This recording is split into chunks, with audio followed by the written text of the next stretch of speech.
இந்த ஒரு வசனத்தை மட்டும் குர்ஆனில் திறந்து படியுங்கள், உங்கள் உள்ளம் அல்லாஹ்வுடைய அன்பால் நிரம்பும் இன்ஷா அல்லாஹ்.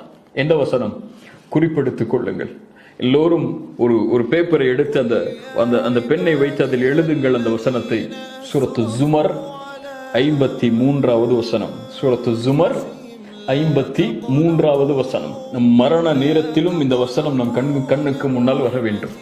மலக்குல் மௌத் எம்மை அழைக்க வரும்போது, அல்லாஹுவை சந்திக்க செல்லக்கூடிய அந்த நேரத்தில் இந்த வசனம் என் கண்களுக்கு முன்னால் ஓட வேண்டும். குல் யா இபாதியல்லதீன அஸ்ரஃபு அலா அன்ஃபுஸிஹிம் லா தக்னது மிர் ரஹ்மத்தில்லாஹ். சுப்ஹானல்லாஹ்.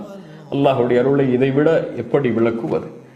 வரம்பு மீறி தங்களுக்கு தாங்களே அநீதம் செய்து, அஸ்ரஃபு வீணடித்து தங்களையே வரம்பு மீறி பாவம் செய்த என் அடியார்களே, சுப்ஹானல்லாஹ். அல்லாஹ்வுடைய ரஹ்மத்தை பாருங்கள்.